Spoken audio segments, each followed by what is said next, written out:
Hello, everybody, and welcome back to Forever Conscious Research Channel. Good to see you, my friends. You can see my Matrix meat suit is here behind the Matrix code.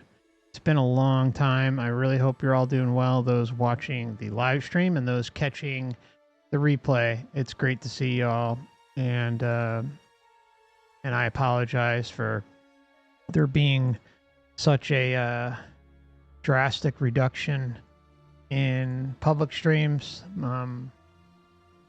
Yeah, I apologize. Just between everything going on, just like health, energy, stamina to do this is it's difficult, and it requires a lot of work to kind of get everything together and all the things that are involved with trying to get your information out is difficult. And I want to just go to a question. By the way, if you're skipping to the timestamp right before this, we're just having a small chat discussion. But I'm going to address a question that Johnny brought up, or statement. He says, if only this most important, this is obviously before we get into the topic, there'll be timestamps for everything. Johnny says, if only this most important information would go viral. I just want to say, like, I gave it an effort. I really did. And tried. And I know Dan's tried and Wayne's done his part. And I think that really the best coverage, at least initially, was probably from Eric. I mean, Eric Dubay, he really helped get it on the map with his audience, and I'm forever thankful that he spread the information the way he did and looked into it himself and covered it on his own. Really good stuff. But that being said, the reason why the information, at least in our little small sector of researchers, I guess, is when you're talking about things like sovereignty, when you're talking about exposing certain consistent data patterns and all that stuff, and not intermingling all of the bullshit that the system wants you to, you're not going to get coverage. Like if I did, clickbaity things about how it's space aliens and all this stuff, I mean, you probably get some more, but you really have to sell yourself to the algorithm to get any traction, and I'm just not going to do it. I've covered those topics, I've talked about them, but my view of them is not system friendly compared to the other litany of bullshit soul trap channels that are out there. And let's face it, like, really, I think the bottom line with something like the Soul Trap is it takes some time to see this. It takes a dedicated individual like you guys out there to want to learn it and spend the time going through lots of experiencer cases and seeing the litany of different topics and subtopics and how they relate and pulling them together. It's not something that could just be like click on your brain with like a video or two, or a short, it's just not possible. And, some of you out there probably spent years looking into all sorts of different topics along the way, and you've built up some knowledge based on that. And so you're more open-minded to it. You probably have, again, some previous knowledge based on some NDEs that you listen to, OBEs, breakthrough trips, like all this stuff. Like some of you already had, base knowledge or a lot of knowledge in certain areas that link to this. And then maybe you looked at some of my videos or Dan's or Wayne's or Eric's, and you like, oh, wait a minute. All right, there might be something to this. Let me, investigate this a little further, and you spent some time on it. Most people won't do that. Like they want to hear, all the time about how the government is fucking them over, or like the Illuminati and like, the rituals and, and all this stuff. I mean, look, all certain, there's lots of shit going on out there. But, you know, at the end of the day, it's stuff we can't fix. We can be made aware of it. We can investigate symbolism. And you know, it does have something obviously to do with the soul trap topic, but it's one piece of a much larger, deeper picture. And so I just think it's a very, very difficult topic to have go viral. I really do. It's and then, you know, there's a lot of people that they don't want to face something like this, and I get it. I get it. Said that many times. I know it's a difficult topic, and also said, like, you know, if you're not in the right state of mind at the moment when you're watching this information, or maybe you're in the middle of looking at it, or at the beginning, you know, if you need a break, take a break. You know, it'll be here. It'll be here. But, you know, make sure you're checking in with yourself, my friends. That's really important. I'm basically saying don't watch my videos if you're not in the right headspace. That's all. And I think it's really, really, really important to check in with yourself and let certain things out of your life, even if it's temporary, and then revisit them later when you're in a better space. So anyways, with that all being said, I want to get into tonight's topic. And that is, of course, you know, I'm pretty sure this is volume 5, but it might be volume 4. So if it is volume 4, I'll change it in the title of the Love Bomb Deception. Now, in this video, we're going to be going over the love bomb in like rapid fire with 24 different near-death experience cases. So buckle up. We're going to try to get through this in a reasonable amount of time.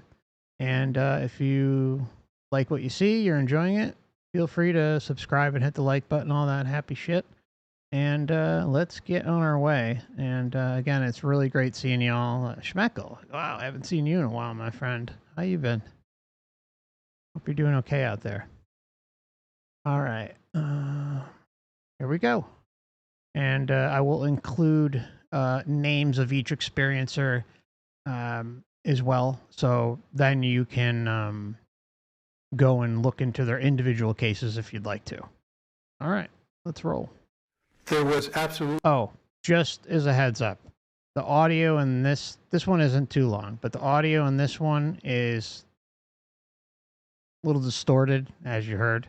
And then one of the next cases, I think it's a little low, but then it evens out. So just bear with it just a little bit. No fear or apprehension from the moment I popped out of my body, going down the tunnel into the sphere and then into the light again. There was a feeling of overwhelming, unconditional love. I felt so loved by everything and everyone that I've struggled for over 50 years now trying to find the right words in the English language to explain the level and depth of love that I was consumed with. And there are none. Because it really is an overwhelming feeling. And it's a feeling of being loved to the extent that there is no comparison. It's not like, oh, it was really a great feeling of love or a lesser feeling of love. There are no adjectives to describe the unconditional love that I felt because it was all encompassing. My vibrations, my body vibrations, my soul vibrations, the Andy vibrations blended in with the unconditional love and the light, and we became one. So it was so obvious to me that I had gone back home. Oh, I apologize. Here, let's listen to this one more time. It was so obvious to me that I had gone back home. So it was obvious to him that he went back home and he blended in with it. Where I came from, and I came from unconditional love. He came from unconditional love. Well, let's just, for a brief moment, and this is going to be brought up a few times, is unconditional love. mind you, we're talking about something that would be in the realm of like a creator god type being, right? Source, whatever you want to call it, right? But it is responsible for everything happening here. So you come from supposedly unconditional love, and yet that source of unconditional love is responsible for the insane asylum here. The memory wipe, the lack of full perception that our essence within has, and we can go on and on and on. And now I can remember what it was like when I was in three-dimensional space here on Earth, not having unconditional love, but having love of various types, comparing that to the love that I felt in the light would be like if I held up a match and I lit a match, and then right next to me was the sun. And I say, this is the best love I ever had on earth compared to the whole sun. Well, there is no comparison. They're both heat. One is a little match, and one is the sun of the universe. People need to get out there and help people understand that there's nothing to fear about. At least this is my perception of things, and I'm not saying that I'm right, but my experience was from a car wreck in the 70s, and I left my body and flew through what felt like a tunnel of lights just flying at me, and then I just emerged into this world of brilliant white light in a place that was nothing but love. That's the only way that can describe it, just a complete feeling of love. And I stood before a being of light that did nothing but love me, was capable of only loving me. And I watched my life, I saw my life review, and I'm the one that condemned myself and criticized myself in the sense that I just wanted to do better, to be in this place and to be... All right, it really needs to be said, this is important for anyone researching near-death experiences. I was condemning... look, on the screen, I'm the one condemning myself. It wasn't a being, right? It wasn't God, source, creator. But remember, the location that they go to, down the tunnel usually, to the light, where the life review occurs, it is clear as day by basic common sense and repeated data, constantly showing us that it is obviously a construct. It is something that someone set up. And time after time after time after time, we hear NDEers say, well, I was judging myself. I wasn't really being judged, but I was judging myself. I was condemning myself. Whatever wordage you want to use. The point is they're taking away blame on source, God, creator, whatever it may be to you, and putting it onto themselves. I just find it very rich that the Matrix is able to achieve such a goal. But the reason it's able to achieve it is because the location that they're going to is it's programmed. It's programmed for when you enter into that situation at death or a near-death experience or a breakthrough trip, that this or an OBE, that, you know, like an NDE where you're trying to do an induced NDE type situation. Heck, even past lives. It's the same thing over and over and over again. And that's not an accident. That just tells us that it is a system, that it is a program running that something else created, and it allows the individual going through it to experience that and perceive that they are the ones, in fact, condemning, judging themselves, or the various different misdeeds that they may have done in their most recent lifetime. The one that condemned myself and criticized myself in the sense that I just wanted to do better, to be in this place and to be in this presence of this light that just unconditionally loved me, made me want to treat people better, and made me want to love myself. I think I was no different than a lot of people that are always criticizing themselves or feeling guilty about things. That's the way that I was raised. That's the religion that I was raised in, that, you know, God was someone to be feared, and that I would be judged, so I needed to walk a straight line. And it was so different than that. I was loved unconditionally, and all I wanted to do was come back and do better and love people and learn how to love and forgive and be a better person and have something better to offer. And all of the things that I was taught all of my life about the way that religion was, or the way that God is through my religion, it wasn't true for me in that experience. So I came back with a real thirst to find the truth and find knowledge. Those were the two words that I woke up with, that just, I heard them over and over and over, the importance of finding truth and seeking knowledge. So that's what my life has been about, trying to figure out what it is all about. And I'm open to anything. I would listen to anybody, read anything. I just want to find the truth in everything. But the one thing that I feel like I cannot go wrong with is loving people. And no matter how hard that can be to do at times, it can be really challenging and difficult, then I still have to go to that place where I felt that unconditional love coming from God, and try to get that feeling in my heart and then send that out to other people. I did become aware of a point of white light, intense, brilliant, gajillion times brighter than the sun. A little point of white light, and it was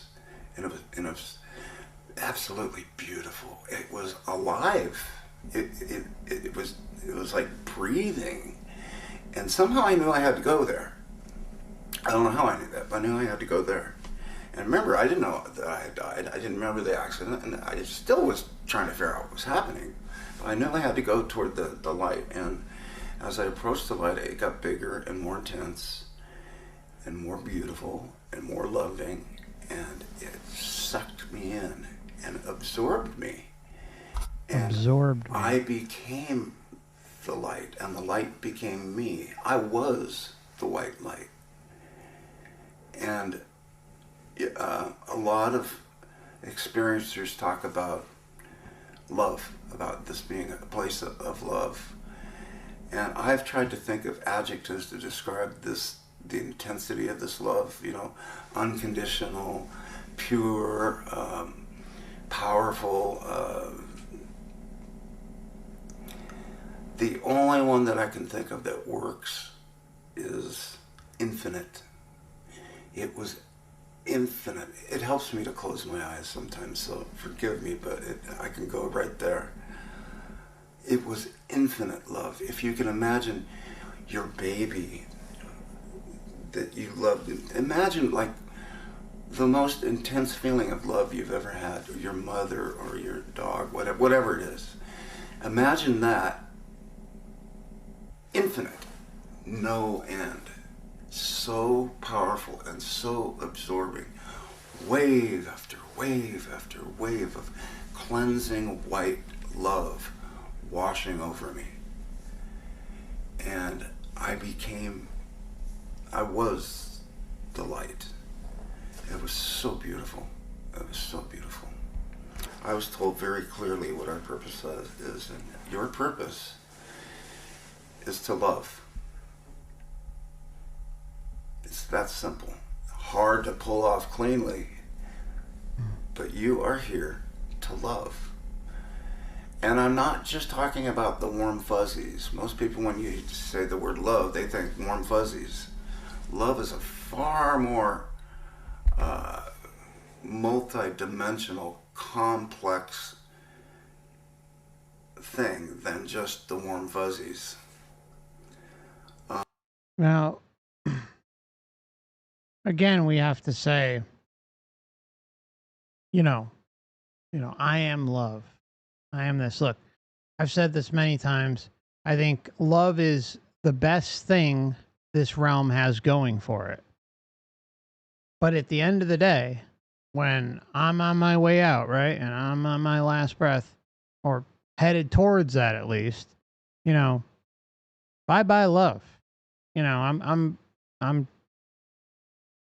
disconnecting from love, right? Because it's it's part of the sensory perception system.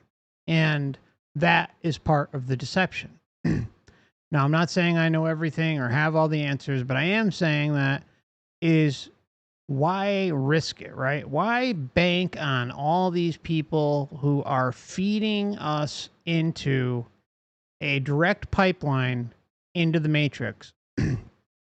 Instead, why not choose sovereignty, non-interference,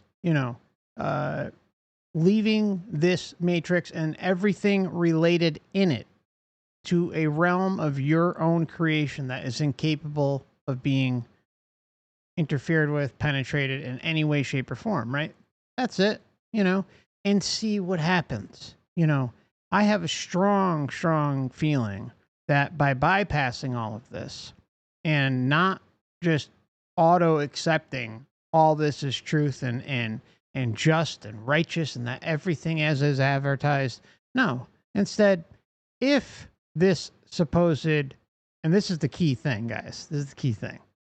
If everything is as advertised, then doing what I just said should hold no repercussions whatsoever.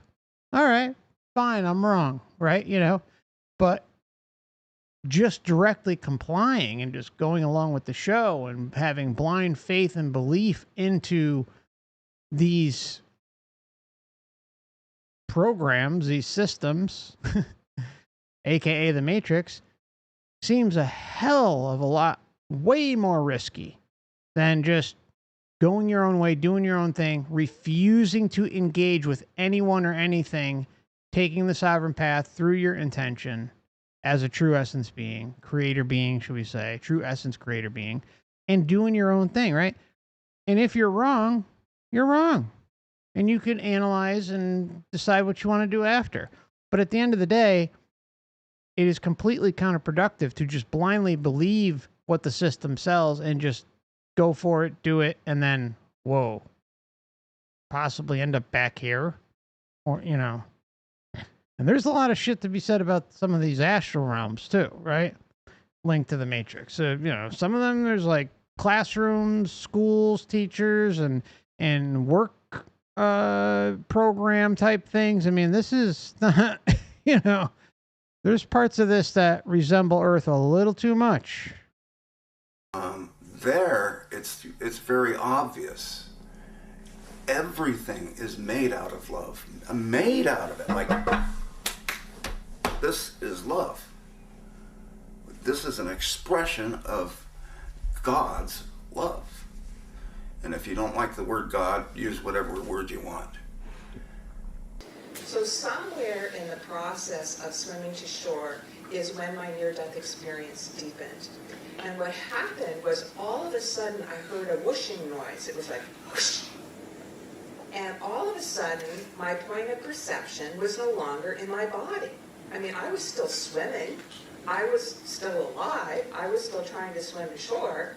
But where I was looking from was that I was above my body and I was looking down. It seemed like I was 20 or 30 feet above my body looking down. And then it's sort of, the best I can compare it is sort of like a split screen TV where you have a little tiny picture in one corner and the big picture. So the little tiny picture was that little bit of me that was still in the body trying to swim to shore. But most of my consciousness was out of my body and looking down at what was happening below. And then I went high. Now, I just want to add something. She talks about, here, hold on. Let me just back this up just a little bit. It's sort of like a split screen TV where you have a little tiny picture in one corner and the big picture. So the little tiny picture was that little bit of me that was still in the body trying to swim to shore. But most of my consciousness. So there's part of her body, she's drowning, right? Part of her body is concentrated on swimming to, grasp for air, whatever. I don't recall going through her case, so I can't say specifically, right, everything that happened. And then the other part is outside the body. Now, I'm pretty well convinced that when things like this happen, when these traumatic incidents, we've seen it over and over and over again, how when they occur, you basically launch out of your body, right? You may be able to see your body down below or wherever it may be, right? If it's on the side of a road, if you had a car wreck, whatever, right? I think with certain individuals, because they are not, their death date isn't set in their pre-birth planning for that moment. Their NDE sure as hell is, but is set in the life script, I'm saying. But as far as their them like partially working on themselves to survive and and claw and swim up to the shore or whatever the case may be to breathe and save themselves, let's say, and then the other half's outside the body. No, I think that has everything to do with the Matrix. I'm not saying I don't believe her story. I'm just saying, like, if she's visualizing herself down and she's seeing herself try to save herself from the astral point of view, even if it's in the lower earth astral, I believe that it has 100% everything to do with the Matrix stepping in and doing something. And we've seen so many examples of beings, entities, they just so happen to be there at the right time, at the right moment when someone has their traumatic incident, and they might save them. They might, and the individual going through it might have a full, very detailed story about how they were, met this amazing human who helped them. Maybe they gave him CPR, or they helped get him, out of the ocean or the lake or something, or maybe get him outside of traffic because their body was on the road, and they're able to describe these individuals with incredible detail. And yet, when they come to later on and come out of the NDE, and they say, hey, I'd like to really thank this individual, who did this. They look like this, blah, blah, blah. The doctor, emergency services, they have no clue who this individual was. And so, of course, what is it? Automatically, most go to, oh, it was an angel, it was this, that. No, it was the Matrix. It was the Matrix. So it's interesting hearing that from her. She's not saying that anything specifically saved her, but she's saying how she looked at her human form trying to save itself while she's outside the body, and she's half in and half out type of thing. Just throwing that out there. Make of that what you will, right? But it's an interesting thing to consider. I feel strongly it's Matrix intervention. Divine Matrix intervention. Was out of my body and looking down at what was happening below. And then I went higher and I went into the light. And the light was pure, unconditional, infinite love. It was the most profound and the most beautiful love that I had ever experienced in my life. And when I was in that light and I was permeated with that love, I just somehow knew a lot of things. Not that it was spoken or told to me, but I just knew. I knew that I was experiencing a glimpse, a taste, an embrace of the higher power, what I had been raised to call God. And it was not an old man with a long beard sitting on a throne judging us, but it was more like this infinite force underlying the universe, sustaining the universe, and loving every molecule, every atom, every soul, just as much as I was feeling the love at that minute. And I also knew absolutely that me, whatever me is, would live on no matter what happened to that body down below, whether that body lived or died in the plane crash. And I really didn't care. I was so happy. I was in pure joy. I felt home. And it really did not matter to me what happened to the physical body below. And I also had a sense that this higher power, intelligent, loving force already knew what was going to happen. And it's sort of like watching a television show where somebody else already knows what's going to happen. The producers already have the script and they know the ending. But I was in the position of not knowing. I didn't know what the ordained ending was going to be of this scenario down below. All of a sudden, I was in a different place. I was in the beautiful, beautiful light that is hard to even describe because we just don't have the words. You can't describe a sunset or a rainbow. We don't have the words to describe love. That was the kind of light that I saw, and it just embraced me. And it was so peaceful. I think it was just a place of pure love. And then an image appeared, and it got closer and closer to me, and I felt very comfortable, very at home. And I looked and saw that it was my mom. And she was very young and beautiful, as she always was, and very embracing and loving.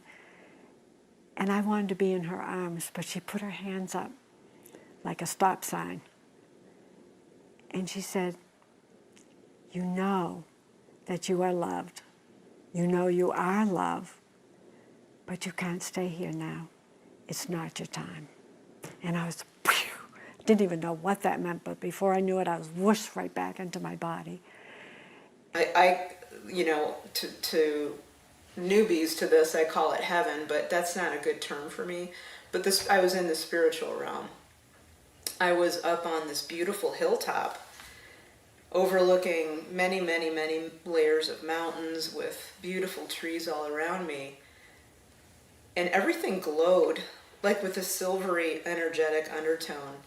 Even the sky was pearly blue, which is really difficult to describe, to have a metallic blue sky, but that's kind of what it felt like.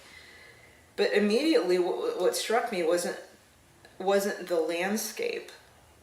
It was the feeling of love coming through from this place that I was in, or the state that I was in, coming through me, and this acceptance and welcoming.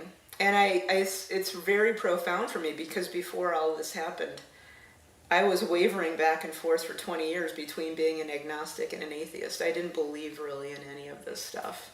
I didn't believe in a spiritual realm. I didn't believe in any kind of a higher consciousness or a deity or anything like that. I just believed material, this is all that existed. And then when we die, that was it.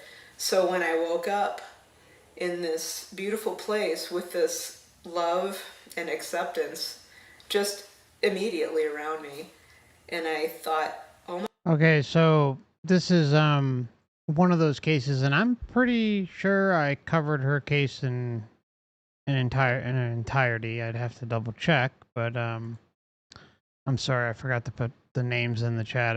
I'll try to catch up with that. But either way, the names will be listed after the stream in the comment section, and I'll try to put them in the description, but they'll definitely be in the comment section too. Anyways, so what we're looking at is someone who doesn't necessarily have a belief system, like essentially thinking, oh, it's when I'm out of here, I'm out of here. That's it, right? And I've said this before, and I think it's really, really important to think about this. You have those who are religious or spiritual, whatever it may be, right? They at least have a baseline of believing in something exterior, that they exist exterior to the earth experience, the human meat suit experience, right? But those who fall under the category of just thinking, oh, I'm, nothing but a bag of bones in the end, they have no hope whatsoever. The Matrix they're going to be putty in the Matrix's hands when they end up moving on, right? Because they're just easy prey. And it's like auto reincarnation for individuals like that. And it's sad to even look at it that way, but it has to be that way because of how this whole system works. And of course, we could say the same thing for those who are just like, super religious and this and that. But at least they have a smidgen of a chance to maybe run across information like we're talking about and consider the possibility at some point in this lifetime that there might be something else going on and maybe regain their sovereignty, right? And their intention, right? Through that. But if you believe you're just like, just material world all the way, and, when I die, I'm just a bag of bones, you're cooked. I mean, like, it's heartbreaking to think about it that way, but it's the truth. Oh my gosh, I looked around like this and I thought, I think I died. And I wonder if this is what heaven is like. And as soon as I thought that, then I wondered, this was an internal wondering. I thought to myself, but I don't believe in any of this. Why am I here? And I immediately got, it wasn't really a voice I heard with my ears. It was a voice I heard inside of me that said, you are my child, welcome home. You are loved beyond all measure. And I lost How it. creepy, I started crying right? because You are my child. You're loved beyond all measure. Welcome home. Come on up to God's palace. Come on between the pearly gates. I'll welcome you. And then you get a shiv in the back, but you're reincarnating. And here's your soul group that you love so much and all the possessions that you're going to... I mean, it's so sad to think about. And the other thing is just in addition to what I was just saying previously, you also have those who have, they may believe, like with 99, 98% certainty that there will be nothing but a bag of bones in the end. But there's always probably, I would have to think that many of them probably still in the back of the head, like whatever region they grew up in, whatever spiritual belief system that's kind of like in their local area, maybe their family belief system, stuff like that, whatever that may be, that's probably nestled in the back of their head as like a default protective measure. So then when someone like her crosses over, well, it's that small percentage that the Matrix may use as a tool to lure them. But in the end, it really doesn't matter with individuals like them because they're just, again, putty in the Matrix's hands because they have such a limited view of things in this specific incarnation. That's nothing against her or anyone who feels that way personally. It's just how the system works. it was so welcoming. No matter, I said, I don't believe in you. How come I'm here? And again, the message was, you belong here. This is your home. And I just stood with that and sat with that for what felt like days. And eventually, a being approached me who appeared to be female, although she said that was a form that she took in order to make it easier for me to relate to her. She looked like a human-ish female. Nothing really clearly defined, but vaguely, human. She appeared to have long hair and, had a vaguely human shape and a vaguely female shape. But she again welcomed me with love. And it was love that I felt through me. It was really odd. I could feel that love was a force coming through me. And it was a welcoming, peaceful kind of thing. I moved into what appeared to be a sea of light. It was as if every atom or molecule in this room had been electrified with love, with creative and very powerful love. We think of love as being something not powerful, but this love, I realized, was the greatest force of all things. And it was as if every atom were an individual and were singing and was welcoming me and was full of love. And yet I was more and more attracted to what I perceived to be the center of this sea of light. It was as if in the center of this sea there was a sun. And my heart was just irresistibly attracted to that. And again, in an instant, with a tremendous clash, not clash, but in a tremendous and magnificent instant, I entered this center of the sea of light, this sun in the sea, the light, the heart of the light. And it was as if I were devastated. It was as if I were, just spider silk in the solar wind. I was completely devastated by bliss and by rapture and by ecstasy. And yet I was not.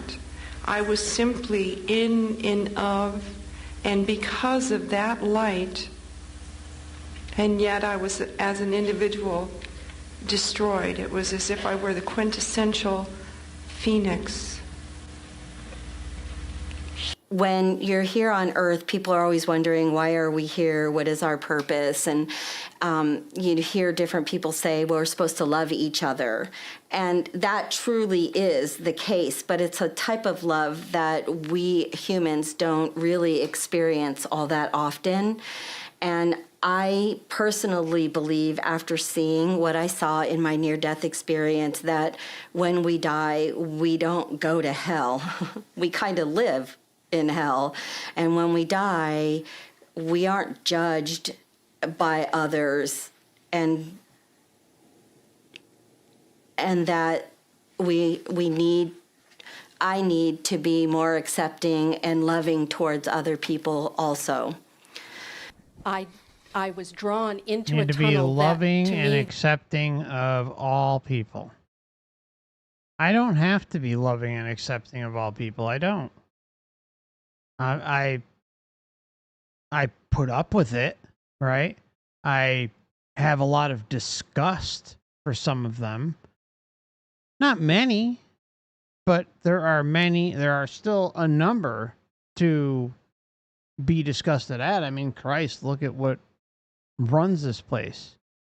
I mean, genocide is no big deal, right? No big deal.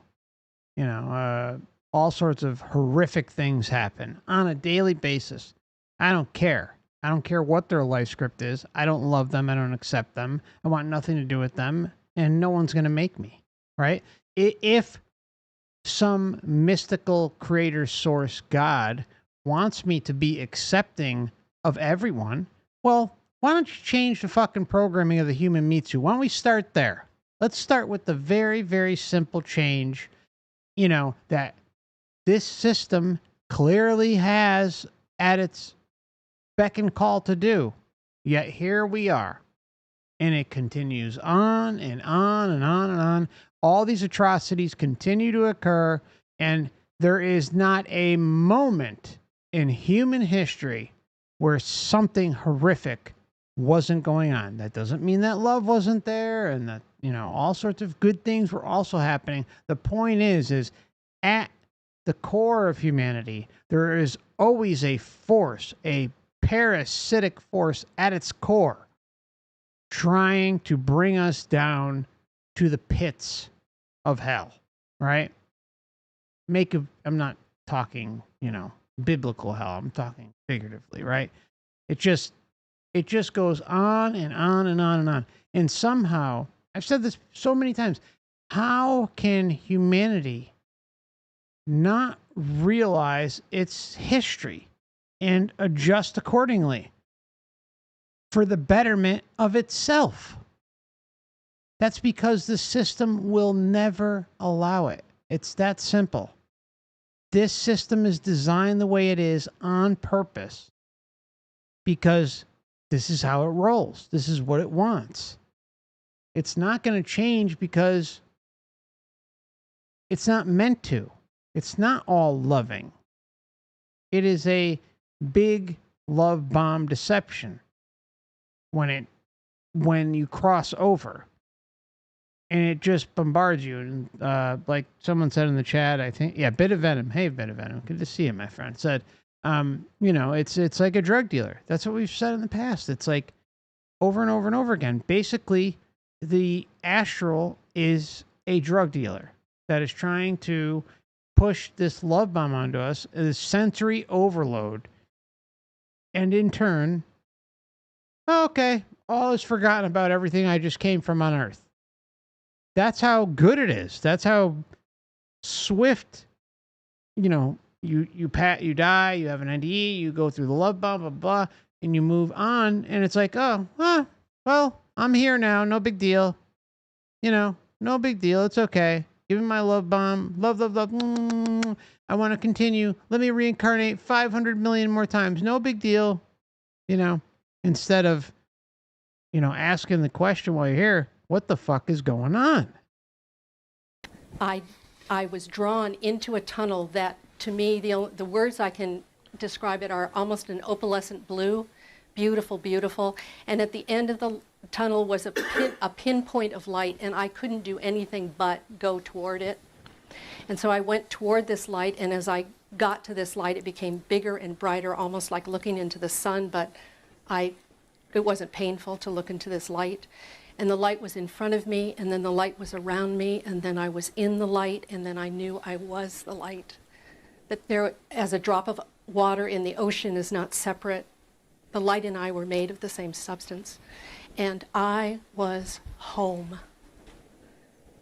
It was, bliss doesn't come close to the word, but I knew in that moment that I was forgiven for anything I thought was unforgivable. I was loved beyond all measure in a way that I'd never been loved before, and I wanted to stay there. And I let go. And as soon as I chose to let go, that's when I was embraced by this incredible light in this tunnel that propelled me at an incredible force. It was so powerful and so magnificent, so loving. I've never ever felt this kind of love before, and it's really a challenge to put in words to describe the magnitude of the love and the embrace that I felt in this tunnel. This other light enveloped me. And this was a light that near-death experiences later, I didn't know anything about near-death experiences at the time, but when they started talking about the light, I started crying, you know, because, oh my God, other people have experienced this light. Everything disappeared. It was like I had no body and no, there was a separation, there was a sense of self in it, but I felt like I was in a warm bath of love, pure, unconditional love. And it was warm, it was welcoming. All my worries, all my fears, all my stress were gone. It was pure bliss. And even though it was all light, it wasn't, I was seeing anybody or anything, I felt it was home. And I wanted to stay there forever. Okay, I think I like to break down people's words, as many of you know, right? What did she say? Let's just back up and listen one more time. I felt it was home. I felt it was home. I felt it was home. That's not, I know it was home. I felt it was home. And I wanted to stay there forever. I said, oh my Power God. of the love bomb, my friend. This is love. So I thought, there ought to be a tunnel of light around here somewhere. I wonder where that is. Cool. And all of a sudden, as soon as I thought it was like, whoosh. It kind of came in behind me. And the neatest thing was, I could feel it. Because the light spilled out of the opening of this tunnel. And it was the most exquisite, most gorgeous, most unbelievable, unconditional, pure love that you could ever imagine. Our brains can't imagine it because we have nothing like that here. All right, and how many times have I brought up to you guys how we've heard a number of examples from mothers, right? of all races and creeds, mind you, who have said, you know, the love I experienced with the light, multiply it by 100,000, a million, what, pick an insane number. And then they'll always follow it up by saying, it can't touch or come close to the amount of love that one is capable of feeling on Earth. That shows the power of the light. It shows the power of that moment in the life review. So just think about that. We've heard mothers say time and time again, I love my children. The most loving moment I ever had was the birth of my daughter or my son, right? I'll never forget that moment, that connection. And then they'll go on and say, but the love I experienced in the light, it eclipses that times 100,000, times a million, times whatever, right? And they say that openly. They'll preface that also by saying, I love my daughter, I love my son. And yes, that was the pinnacle of a loving moment that I had here on Earth and continue to have. But it pales in comparison to what I experienced with the light. Think about that.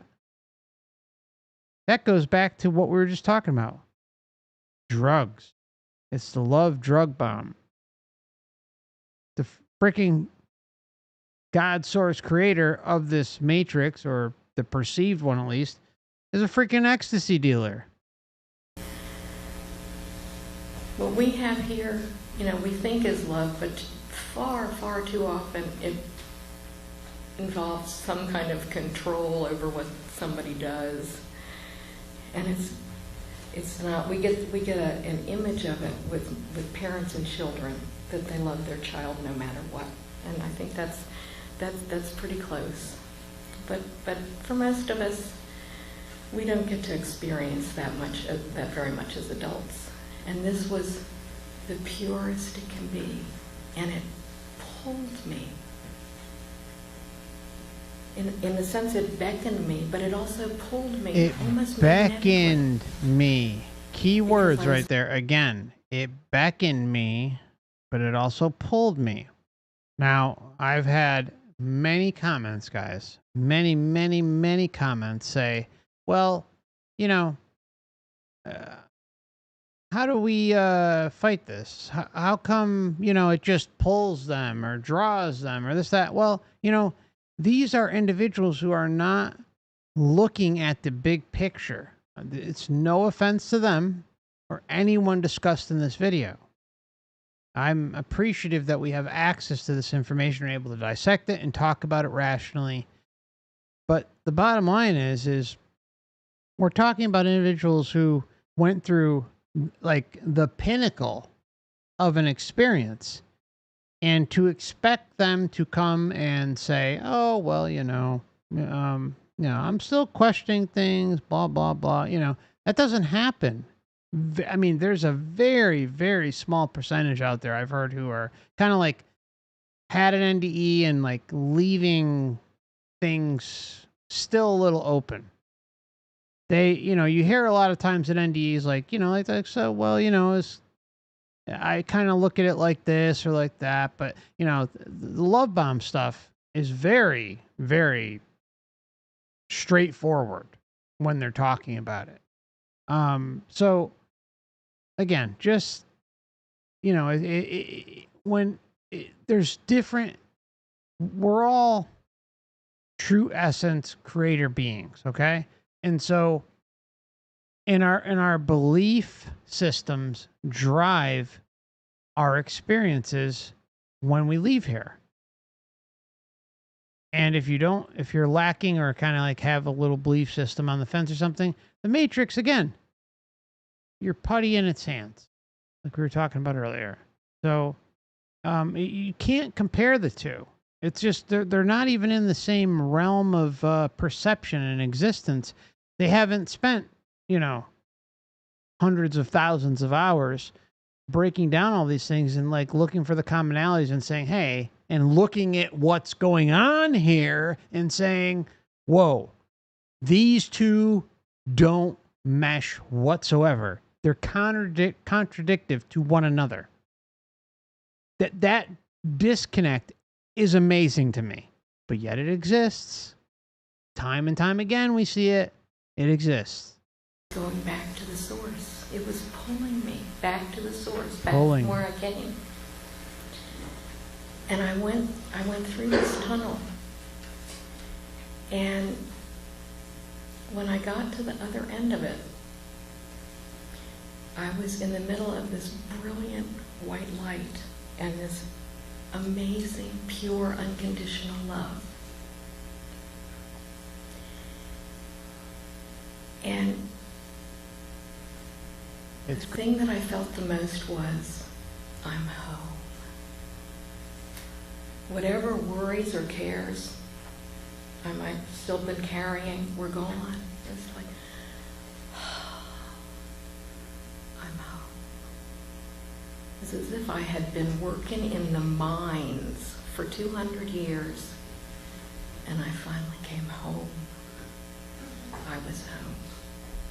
But it was just complete blackness all around me, and the darkness was, people say it's a dark NDE, and they talk about the negative NDEs or the frightening NDEs or whatever label you want to put on it.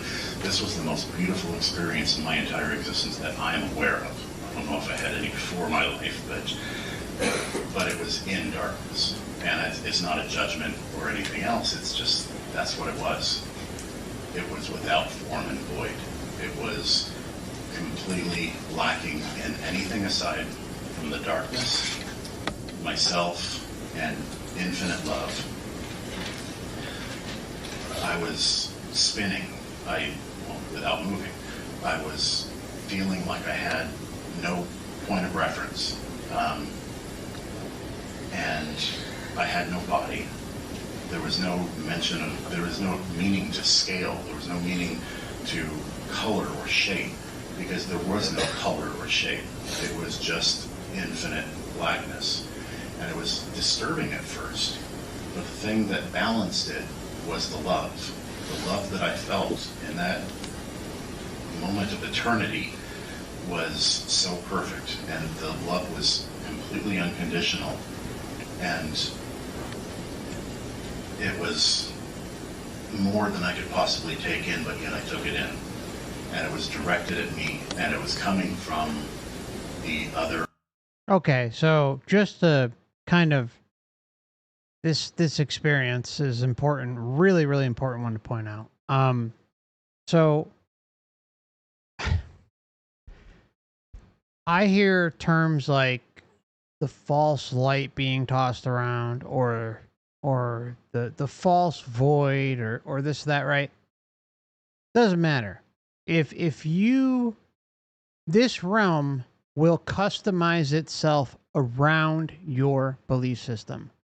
If you allow yourself to be opened to the possibility that, oh, this matrix has legitimacy, you're serving yourself up on a platter. Doesn't matter whether it's the void, the tunnel, the white light, whatever, right?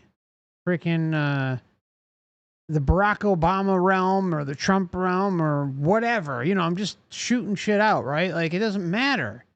It's like, it's going to take your belief system, and at the end of the day, it's going to funnel you in two directions, right? Something like a void realm, something like a white light realm with a tunnel, blah, blah, blah. The white light in the distance in a void-like state, void-like realm. But the bottom line is, these two states of existence, or two pathways, lead to the same pathway, and that's right back in the matrix. So all these little cutesy terms, or you got to go in between the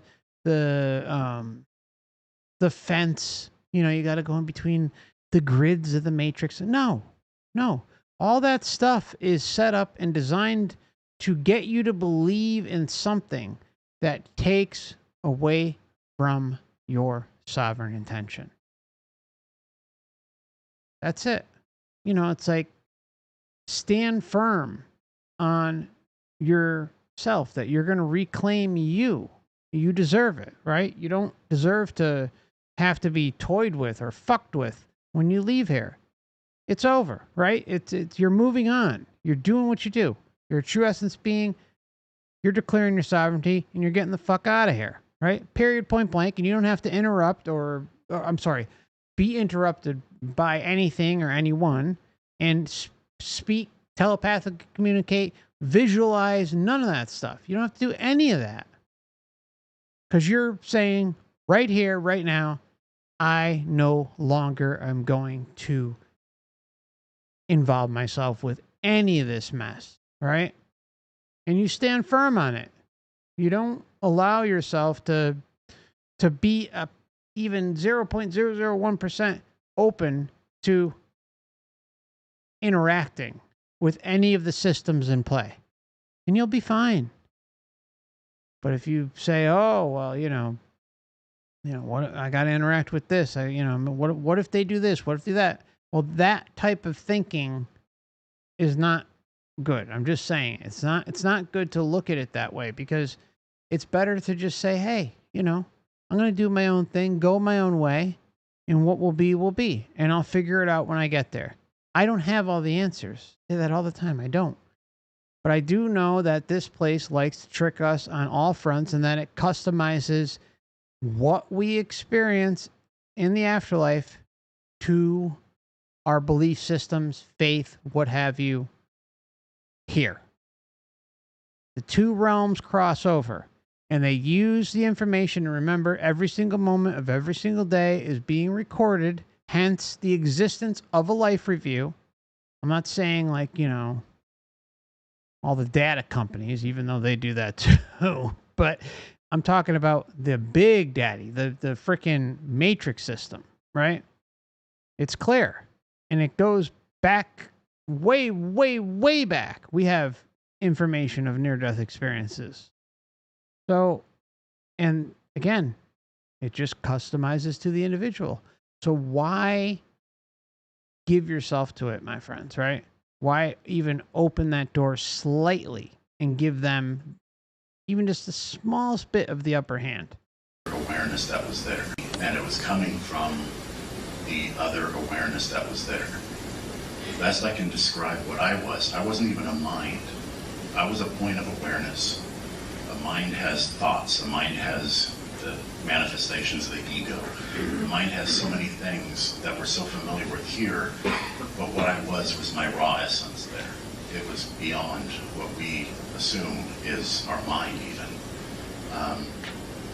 But I was still myself. I still had my history. I still had my personality. And it was, when you, not only did I not have a body, my own identity was stripped from me at that point. I still had my personality and I still had my history, but what I thought I wasn't there. It wasn't along for the ride. My own identity was stripped from me. Those are strong fucking words, my friends. Those are strong words to say. And we've heard that many times. Different wordage, right? But the same concept is being conveyed. Like, oh, well, I stopped caring about, my life back on Earth. I'm here now. I'm doing this. I want to stay. Get what I'm saying? It's like, just listen to that. I have a body. My own identity was stripped from me at that point.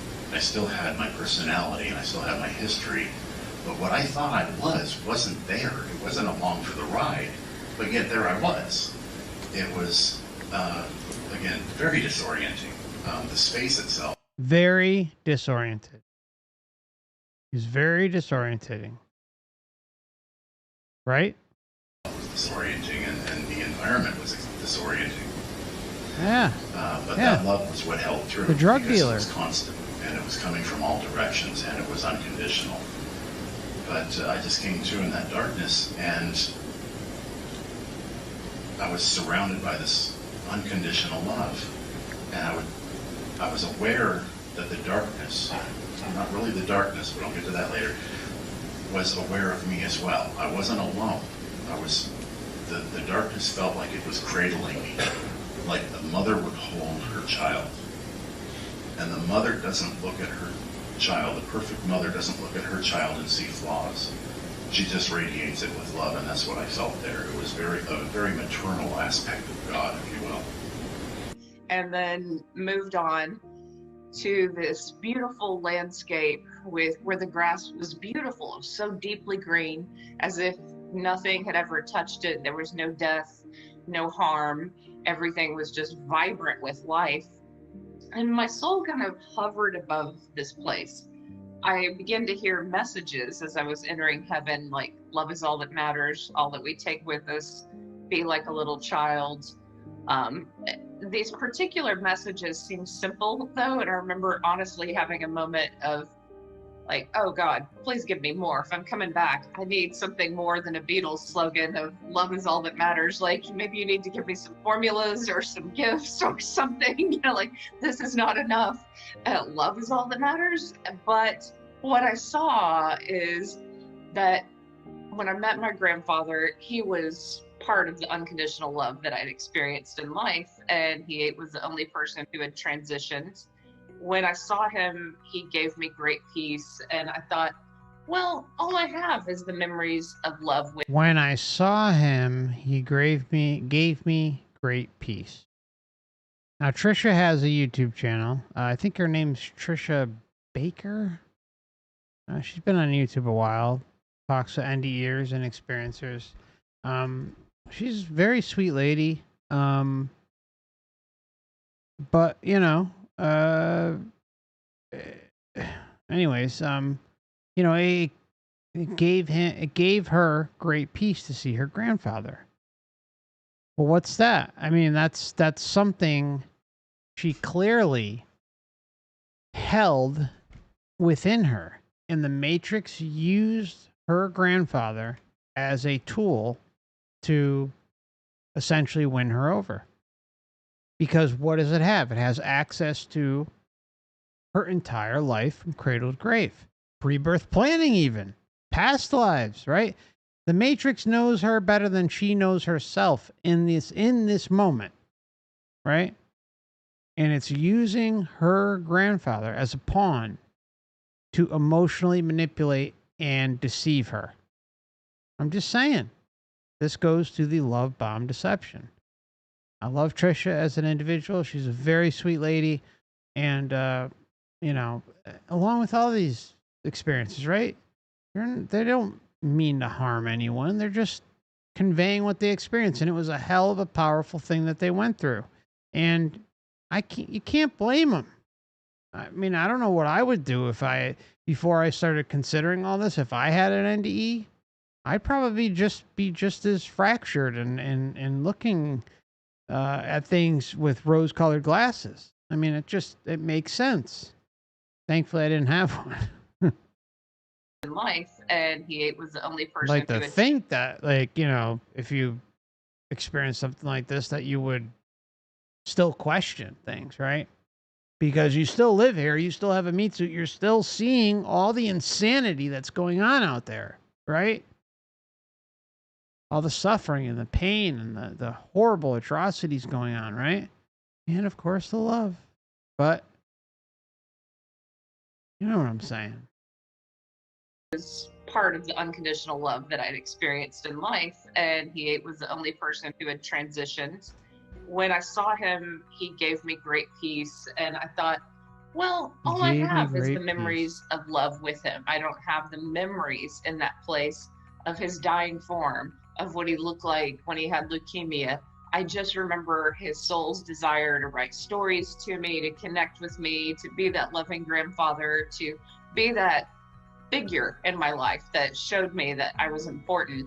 And that was beautiful. That's all that we had in that realm, was the love that we had experienced.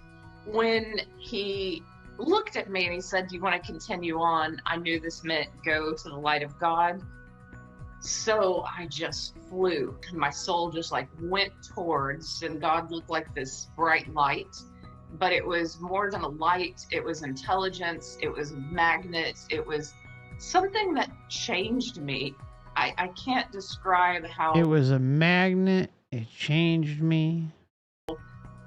how shocking it was. I'd never experienced love like that before, only pieces, like through my grandfather, through parents, through friends. But this was like, I call it an atomic bomb of love because it was so massive.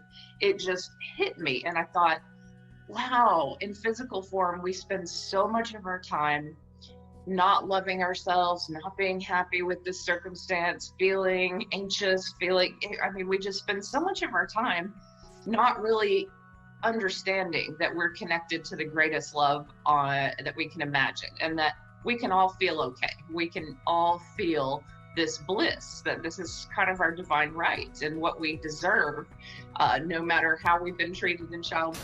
Just a circle. And I knew I wanted to be there. I didn't know how I knew that, but I knew I wanted to be there. I knew I wanted to be there. You know how often we see that in cases? Over and over and over. I don't know what it is. I don't know much about it, but it's a little familiar to me, and I want to be there. What does that, like, scream? Reincarnation. I've been there before. You know, because, again, they deal out the love in infinite form. And it's like, oh, I remember this. Let me go get my fix. Give it to me. Give me that love. Give me that love bomb. Travel was no longer That's what we fallen the for, my means to get friends. there. I simply wanted to be there, so I was there. And I entered this light through the portal. I would say that a butterfly landing on a flower would seem 1,000,000 times heavier than the way I landed into this light. It was so gentle and soft, and suddenly I was in this world of light. And the light was perfect temperature, perfect amount of light. There's no words to describe it. That's the problem with going into the near-death experience, is that words become inadequate, and the only way you can convey them is at an energy level. And as I said to someone here earlier, anybody who's had a near-death experience knows that you're always having a conversation underneath these words. There's a conversation beneath the conversation. It's a conversation of pure energy or pure love and light. So I entered into this light that I cannot describe, and I like to use the image of the tractor beam in Star Trek because most people can relate to that. There was this tractor beam to my heart from a source that I can name as God only because that's a name that is available to me, but I don't like to use it because everybody has an image of what that means. So I refer to it often as source, but it was a being. It was a being that was the center of all things, and that being was unlimited love. Yeah. And Sure it was. I was greeted with such love and acceptance and warmth, unconditionally, as if I was the center of the universe myself. And I was locked into that love for much too short a time. And I mean, wow. I mean, you see the addiction to the love bomb on full display here. I was there for much too short a time. I should have been there longer. I should have been bathing in it, getting facials, and in love. Just give it to me. You know, it's like, this is the addiction to the sensory experience, only in astral form, my friends. That's all. Again, I mean no ill will to her at all. I mean, it's just like, there's just another case, right? Case upon case upon case. It's okay. It just is what it is. But it's all about pointing out the complete hypocrisy that what the astral realm part of the Matrix is selling in comparison to what's happening here. That's all. It just contradicts itself in such a laughable manner that you can't help but look at it and comment on it because it's a joke. If again, I mean, I know I'm kind of like, I feel like I'm just like repeating myself, but I mean, for fuck's sake, it's like this place is a freaking insane asylum. And then when you hear these people talk, oh, you would think it's, you can't even put it into your imagination because of how drastically different it is. And boy, does it really want to sell this idea to everyone here on Earth. There's a reason NDEers come back. It's to be Matrix Marketing Department representatives for Earth and to make sure that the message is conveyed that, hey, just hang in there, my friend. Just hang in there. It's going to get better. I promise. You're going to get your fix of a love bomb beyond your wildest imaginations. And then you'll reincarnate. At some point, I realized that this love, this light, this being was at the center, but that it was equally bright in the periphery, and the periphery went on forever. And I began to wonder, how is that possible that there could be a center and a periphery that are equally as bright? Then, blank. That's the last moment I remember of my waking consciousness. I emerged, I popped into, from there you could say, with no discernible transitional phase. I'm just all of a sudden in this like other world, this other realm. And I'm not sitting, I'm actually standing, and it's like, it feels like heaven. Like what my concept of heaven would be like, meaning it was like really bright, and it was all like white everywhere. And the one thing that would make me say that it seemed like I was in heaven is the quality of the whole realm, the whole place I was in was just beaming with love. I felt. I mean, it was a high quality experience. I mean, this is high quality love. This ain't that, side alley, wannabe love shit. This is the good shit. This is what you dream of, love. And it was so intense and so penetrating that I just started crying. I sometimes cry as I tell the story because I get to like have a faint memory of how it felt. And many do. I mean, how many examples have we seen of experiencer cases where they do cry when they're like reliving the telling of this experience, of their experience. I mean, it really, you see it. You see those who are real and went through this, and it's undeniable. That's why these experiences are so powerful, my friends. Like they really, really connect deep within the individual. And I get it, right? I mean, I get it as far as I can get it. I mean, I've experienced some deep connections, and I'm talking like not just like with, my lady or past loves, right? I mean, we've all, just think about your first love, right? Just think about young love, right? And the power that young love, your first love, has. Oh my Lord. I mean, it's insane, right? And multiply that by a zillion, right? I mean, good Lord. Good Lord. This is like no worldly or earthly love. This is like the love of the divine. No it comparison. was so unconditional and so peaceful. And I'm just sitting there being like washed away in this flood of love in this other realm that I somehow just popped into out of the fucking blue. And all of a sudden, before my very own eyes, I see an angel. I know, an angel? Really? Yeah, it was an angel. I shit you not, an angel. And it came over to me. And this angel looked like what I would think an angel looked like. It had wings. It had like this robe. It looked like what is it? Non-gender. I don't know what the word is, but not really a male or a female. Just like a glorious angelic being came up to me and it like wrapped me in its wings and it gave me this hug.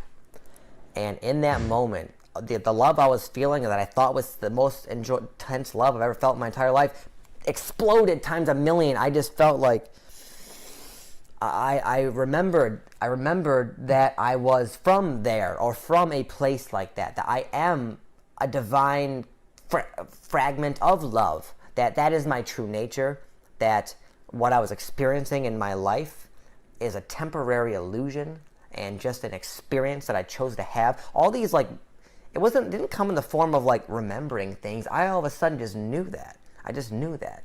I knew what I was. I knew where I was. I knew this angel was real. Others who have had NDEs talk about the incredible, indescribable, unconditional love that they existed within when they were out of their bodies. And I experienced the same thing, but for me the phrase unconditional love, it doesn't work very well for me. For one thing, unconditional is a condition, and I'm very literal. And aside from that, the word love in the English language is pretty sloppy. You know, we love everything from French fries to our mothers. So I'm going to try to describe this feeling using different words. In this non-physical state of being, there's a profound sense of belonging. Everything about everyone that exists is not only accepted, but admired, respected, recognized, and celebrated. And she's right. That's exactly what we've seen with the data points. We've talked about a number of cases, like, it's insane the tactics that can be used depending on the individual's makeup, the experiencer's makeup, the belief systems, the faith, etc., right? We've seen examples where, and I've gone over her case a long time ago. I don't recall her name. I'm sorry. And, I had some strong opinions, let's say, that some disagreed with. No big deal.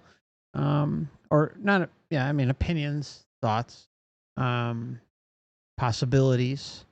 But anyways, put that aside.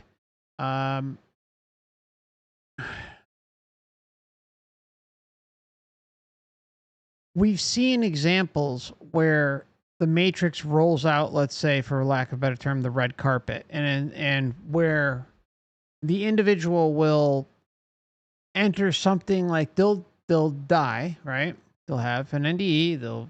They will be, their heart will stop, and they will end up like walking into a massive like stadium or an arena, and there's thousands and thousands of people there cheering on, yeah, great job, yeah, you did great, and like it's just a complete ego orgasm for the individual who's experiencing it.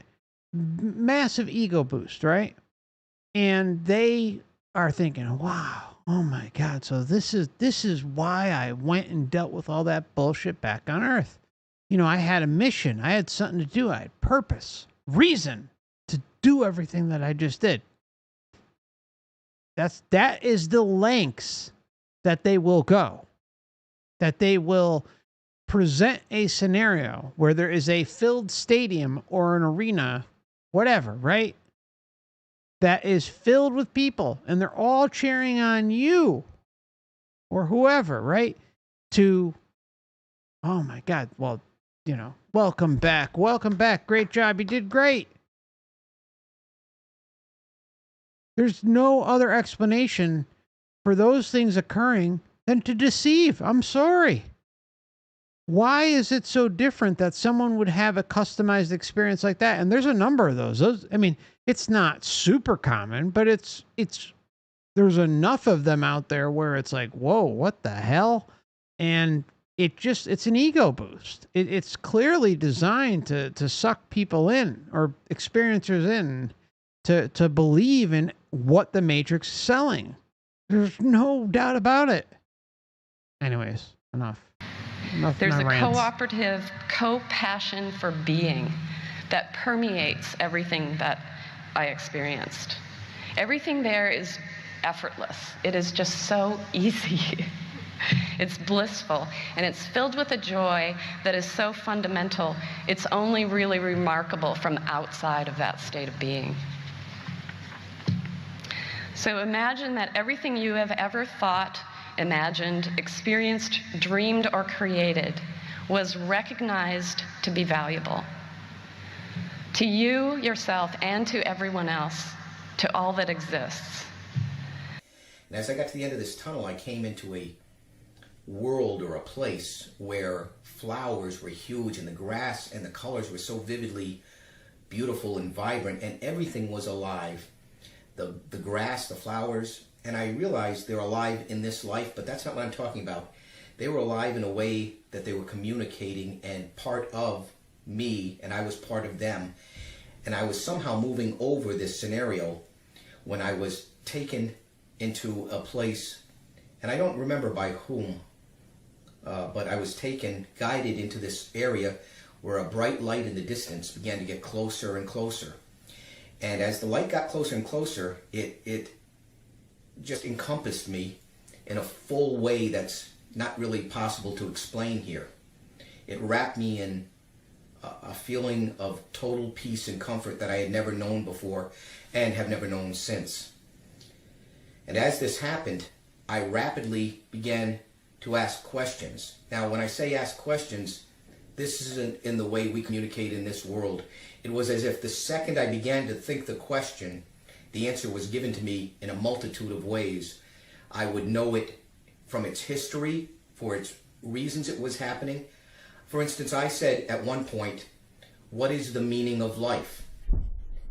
And this being, who I personally believe was God, or at least a representative of God, if not God himself, communicated to me not the word love, but the understanding of love, an understanding of love that I really couldn't have had before, because I just thought, well, love, you love your mother, you love your dog, peace, love, all that. But it wasn't that. It was a love that was total and all-encompassing.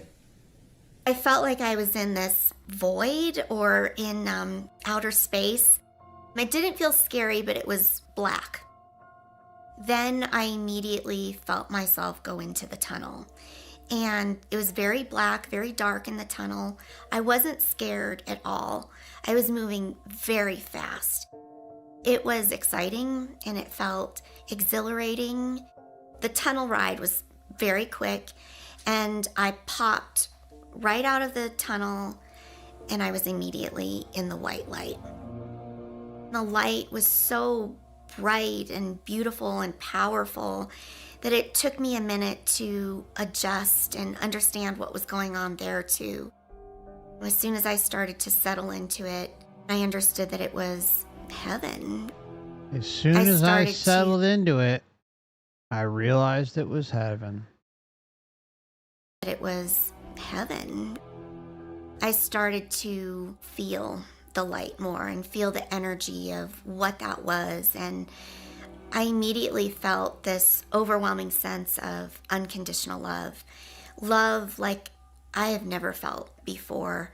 No matter what I had been through in my life, no matter what I had done, it was just complete love for me. I was bathing in it. It was wrapped around me, and it made me feel valued, appreciated, and accepted. The next thing I felt was an overwhelming sense of peace, that everything was okay and that everything was right, that all was well. I was getting a healing. I started to notice all the areas in my soul or in my energetic space where there were wounds or there were holes, and all of those areas were starting to get filled in, and they were getting filled in with love. I was being replenished, and it was the best feeling. Replenished. That's another little term that pops in a number of cases. I was being replenished. There is no doubt that this system, this matrix, whatever you want to call it, sets things up for, it basically, exactly what you said, replenishes her, replenishes whoever happens to go through it. And there are varying degrees of it. Some people have been through the ringer in this lifetime, and they might take a little bit longer to go through things and probably end up reincarnating at some point. And then there are others who are just, they maybe had a little bit more of an easier, quote unquote, life this go around. But, they still need, a nice little love bomb injection. And the Matrix will provide that based on their needs. We've seen examples where someone's in between lives and, they're allowed their peace and solitude. Not forever, because something will eventually come knocking and saying, "Hey, it's time to move along. We got to get you back down on Earth." I mean, that's what happens, and that goes into the whole thing with life between lives, pre-birth memories, reincarnation stories. I mean, there's all these little areas that it covers, and like the information is collected and looked at for the bigger picture, and the data patterns are analyzed, and then you say, hey, it's like, what? This is what we keep being told over and over and over again, with some slight differences here and there, but generally the same points, same data, and it's clear that this system is trying to sell us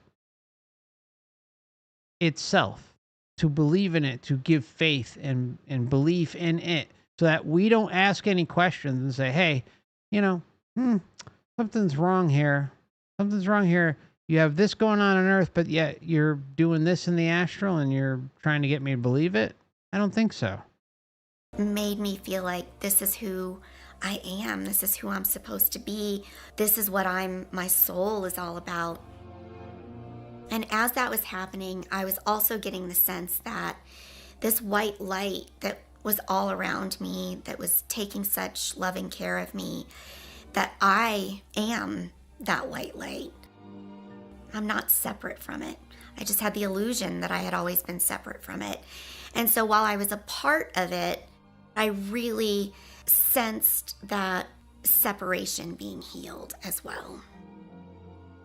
I knew that I was dead. I knew that my physical body was no longer working and that I was no longer a part of it. And I was fine with it. It didn't scare me. It just felt like this is how it's meant to be. And it almost started feeling like my life was becoming a distant memory. It felt so much like home to be in that light that there was no other place I wanted to be at that point. There's no place that feels as good as that light feels. It is a very crisp ultra reality. This is all about those lessons that we're here to learn. And the coin of that realm is love. That unconditional love that goes far beyond the phrase, far beyond those words. And of course, so many who have had near-death experiences and shared death experiences and other similarly spiritually transformative experiences know exactly what that's all about, that unconditional love. And the reason it's so important for all of us to get is because we're here in soul school to learn those lessons of that love. And what we find is that unconditional love has infinite power to heal. And I came from my journey to see that the hardships and difficulties in this life, and I promise you as a neurosurgeon, as a doctor, that very much includes illness and injury. They are gifts. They are opportunity for growth of our souls. We are all here as members of soul groups to do this growing. And when I talk about soul mates, I'm not just talking about that love of your life. I also came to see that often those who I'd seen before my coma as my nemesis, as someone who was in my way, preventing me from getting something I wanted in this life, often is a very near and dear soul mate. And I came to see the power of that love, that unconditional love, to heal. It heals the individual, it heals the soul group, it heals all of humanity, it heals life all around this world, and it heals consciousness throughout this universe, because there are many sentient beings in many civilizations throughout all of eternity, throughout this universe. This is a much bigger party than I might have ever thought before. And this is all part of our joining that much bigger awareness. And All right, so this is Eben Alexander. He's been on the scene for a while now.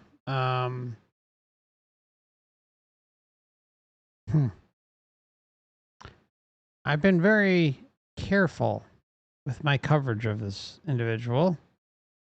And I think he's shared a lot of previously known information. He's opened up more people's interest in the topics that we discuss, particularly shared death experiences. But I'm I got my a little side eye on him. Just saying. Okay? It's not, it's not all bad or anything like that. It's just like, I have some reservations, say. Nothing personal, but I'm sure if you ever listen to this, that's how you'd feel. It's not personal. It's just, I feel something is a little off. That's all. Almost certain controlling of the narrative off, shall we say. And this is all part of our joining that much bigger awareness and knowing of consciousness in its grandest sense. That transcends any of our words of love and our uses of romantic love or the love of parent and child, any of the kind of love that we have here, love for all of humanity. This is the love that transcends it all, is that unconditional love that we encounter there. People who have near-death experiences, even if all they do is touch briefly, glimpse that unconditional love, it changes their life forever. So don't let the simplicity of that phrase lead you astray. It is infinitely powerful. It's something that we all know because all of our souls have been there before and go back and we cycle through again and again in our ascent. Again and again and again and again in our descent. Prove the descent. Prove the ladder. Prove that, there is something beyond this. And we'll hear this narrative shared over and over and over again in the new cage communities and all that stuff that, you're here for lessons and, you need to learn and grow in this lifetime. And as you learn and grow in each lifetime, you start, moving up the ladder of bullshit, so to say. And the question is, well, when does moving up the ladder end? And, I put forth on this channel years ago that it seems all to be bullshit. Not that the information being shared is bullshit. The narrative is absolutely true. This is part of the scam. It's part of the deception being thrusted upon everybody, right? And it's like, oh, it's kind of like the thing I talked about too, like the Kali Yuga, right? That seems like a big, big deception. Massive, right? Because if you look at the Yuga charts and the amount of years in between each one, like, oh, just hang on, humanity. But if you look at them and what they're saying, they're basically admitting, like, you'll be long gone before any of this stuff comes to fruition. And I'll put a little cherry on top by saying, well, there's no proof whatsoever that there has ever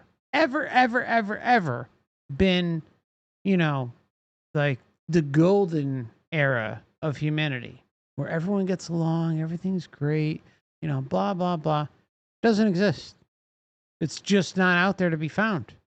And why is that? Because humanity's experienced who knows how many resets. I'm not even going to theorize on that, but my opinion is about 4 or 5, that we have potential evidence for. If you want to really maybe be nitty gritty, say maybe 3, if you really, really want to but the evidence is there for there being at least a few. All right. And when the Matrix does something like this, I don't know what the reasoning is specifically, the time period, all that stuff. But my theory is that this place is reset so that all information can be wiped clean completely, so that humanity has to start from the ground up and go through these same cycles over and over again, and then all the information's lost, rinse and repeat, so that we can never, ever get a reliable historical record about all the bullshit that's going on here. Hence, humanity can never connect with its true spiritual self because it loses the context about all the shit that's happened in the past as humans, right? There's an inherent connection between us as humans and us as spiritual beings, true essence beings, whatever you want to call it, right? And that is just lost in the shuffle over and over and over again. So if you're going to come here and peddle, oh, well, the Yuga cycle, just hang in there, the Yuga cycle. No, I'll be dead. You'll be dead. We'll all be long gone before any of these things come to fruition, if they even exist in the first place, which I don't think they even do, right? I mean, we can go on and on. I mean, it's just, and then like the whole, the pipe dream that is like, oh, well, you're just going to keep reincarnating. You're going to go through this because, you got to improve on yourself. You got to do what you got to do. Everything's going to be okay. Hang in there. It's okay. We'll be all right. There's a reason for all this. Don't ask any questions. Don't get too smart. Don't start looking at things you shouldn't and connecting dots you shouldn't, because you're not meant for that.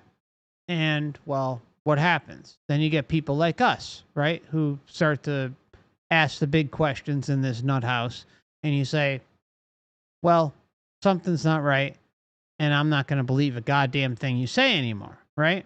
That's where we're at, most of us. I'm not saying everybody, but that's where I'm at least. It's like, I don't believe anything this system is trying to sell me anymore, because all it does is lie to me.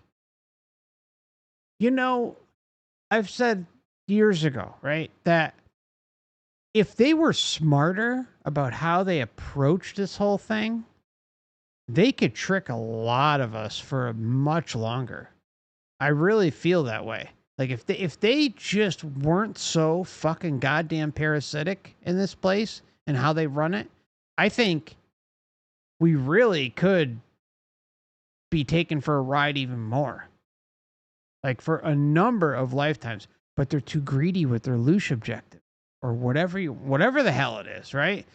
The point is they're too greedy. They're just nasty, right? They just toned it down a little bit and didn't make such a shit show out of everything. It'd be easier to trick it'd be harder to trick everybody. That's just my opinion. Maybe I'm wrong. I'd like to think that, like, no matter what, my true essence, regardless of the lifetime, would say, eventually when it's had enough, it's had enough. Like, I would connect with it and say, okay, I'm out, right? And I see it for what it is, but I don't know. They're just, anyways, hopefully that came across all right. Because this is really all about love, and it's all about the relationships that we have. This is all about learning in soul school and growing as we do. And there's nothing more complex than knowing that it's simply by following a pathway that is one of manifesting that love as best we can. Love is the coin of that realm. And the more we can serve as conduits of that love, because our very consciousness is a direct... He wants everyone to serve as conduits for the Matrix's love bomb. Serve as conduits. That realm. And the more we can serve as conduits of that love, because our very consciousness is a direct, absolute connection to the divine, infinite healing power of that all-loving source. And by serving as conduits for that and allowing the love to come through us to our fellow beings, to show compassion, forgiveness, mercy, acceptance. That's all that matters. And that's what these lessons are all about. And that's how our souls ascend, is by getting closer and closer to that perfection of that love and ascending towards that oneness with the divine.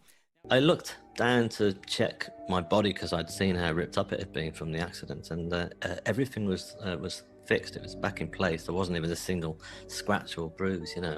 And I was covered in this blue sheet. It was like a sort of like a satin or silk sort of texture to it, and it felt really relaxing and calming to have this sheet over me. And the light that was coming off it was like there was a white bright light was reflecting onto this sheet, and this was coming from 3 grids of white light that were above me that had been closing in on me.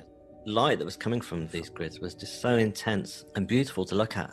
It felt like it was healing me, like it was a healing light. And then I felt the presence of somebody near me, just at the head of my feet. There was this beautiful androgynous being, you know, neither male nor female in form, wearing just like a very contemporary black t-shirt, very similar to what you're wearing now. You know, there was nothing too ethereal about it or anything, you know, and that I found quite interesting, you know, because I already figured that I'd moved on. I thought this is obviously the place we all go to. Being had this expression on their face that was so, it's like I'd known this person all my life and beyond, and but I felt safe as well. I felt that I was being protected by this being, and there was a lot of love that was emanating from her or him, and felt like we'd known each other throughout the whole of my life and beyond, but I just couldn't figure it out. But I didn't really care, because I was in the moment and I didn't really worry about anything anymore. And I remember closing my eyes for a while. Then I sensed again that there was more people, so I opened my eyes again, and there was 2 female forms that appeared either side of me. The girl to my right was kind of white, Caucasian, sort of, I guess, quite European looking, and the girl to my left was more Asian Indian, American Indian, wearing like a more of a traditional dress, I guess. But they both had their hands like slowly sort of like hovering over my body, you know, as if they were healing me, almost like I've never had Reiki healing, but I've seen what it looks like, and I thought that's quite similar to it. The energy that was coming from their hands was just really quite powerful. It felt like an energy of love. This love that was coming was just so powerful. It was just like all the feelings of love that I'd had throughout my life, whether it had been through my mother, my father, my brother, sister, pet cat, or lover, or all those different feelings of love, all kind of condensed into their hands, and it was just great. I didn't actually feel like they were healing my body. I felt like they were healing my soul, and I felt like they were healing all the hurt and the shame and guilt that I've been carrying. It's like all the layers have been literally peeled off me. And I looked, there was shooting stars that seemed to be falling through the middle. As I looked down, I could see into one galaxy and then into another, and it just kept continuing into the abyss, basically. And I knew at this point that I wasn't in a darkened small room at all, that I first figured that I was actually in the universe itself, and I felt the presence of the universe and the power of it and the energy.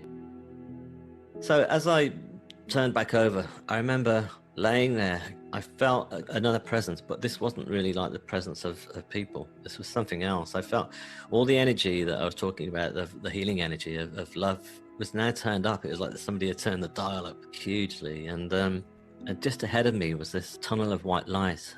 It was amazing. It was coming towards me, and there was this powerful energy coming from the middle. Again, it was the same white light that I'd seen above me, but it was huge. The tunnel was surrounded by these flames that were slowly like circulating around the edge of the actual light itself, which normally would be quite sort of terrifying to look at because it was pretty huge. But for me, it was just, again, I got no sense of worry.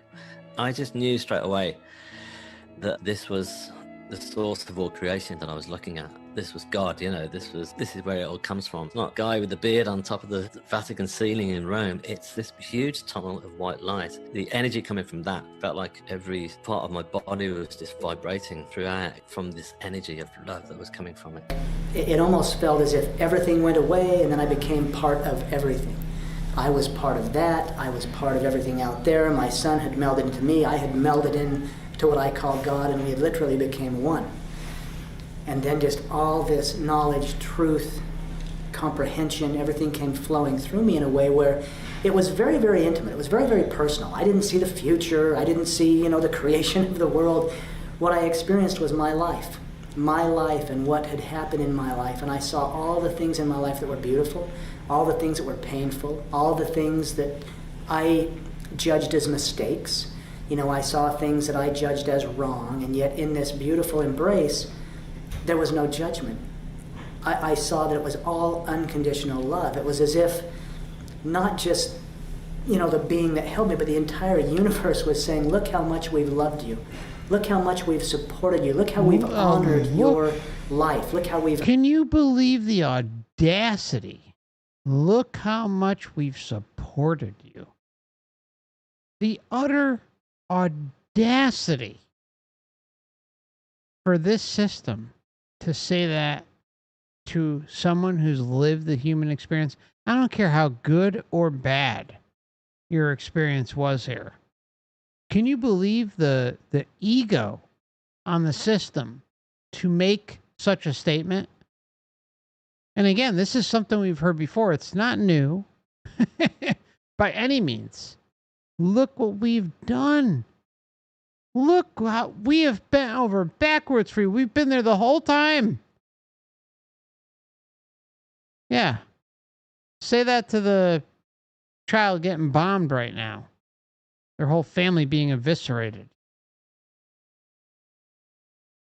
To the mother, the child, the father, who can't even get clean water, fresh food. Say that. Say that to the people in North Korea. Or Palestine, or wherever, right? Yeah, go ahead. Why don't you say that to them? Huh? Love. It was as if not just... And everywhere else, right? USSR back in the day. Today. Wherever, right? Pick a place. Doesn't matter. The United States. Mexico. Doesn't pick it. Say that to the person suffering right here, right now. Oh, God. We've been there for you. You don't appreciate us. The balls. Love. It was as if not just, the being that held me, but the entire universe was saying, look how much we've loved you.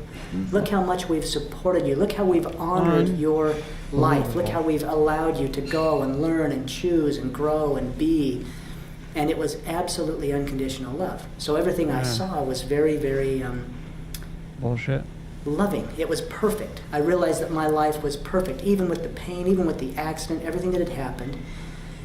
And the huge shift is I realized in that moment that I had actually created it. And that was interesting for me, because in my belief system, I believed, and I use that word consciously, it was a belief that God was doing this to me. That God had taken my family, that God was throwing things in my path to see how I might react, to prove me, worthy or of worth in some way, or to see what I would do. And yet in this loving space, I realized I had nothing to prove. That I was absolutely loved unconditionally. The only one that didn't know myself was me. God knew me perfectly. I just didn't know myself, and so that I had literally taken part in creating this experience, this life that would teach me everything I got to know to go back home, having experienced it. Now, here I was holding my son, who I loved. A father's love is unconditional, right? And he was just toddling at the time of the accident. In fact, we'd just had Easter Sunday, and he was toddling around picking up the eggs, calling them balls, and he would bring them. Look, his story is absolutely heartbreaking. I've covered it. I'm sorry, I don't recall his name, but it's absolutely heartbreaking. And I don't want to ever demean him. I mean, he has gone through the pits of this parasitic matrix beyond words. He lost I don't remember everything, but I'm almost positive that he was in a car driving with his wife and his daughter, and he lost his wife and daughter in a car wreck, right? It's something like that, or lost his daughter or son in the car wreck. It's absolutely brutal, and you know, my heart goes out to him. It's so freaking sad, and I mean,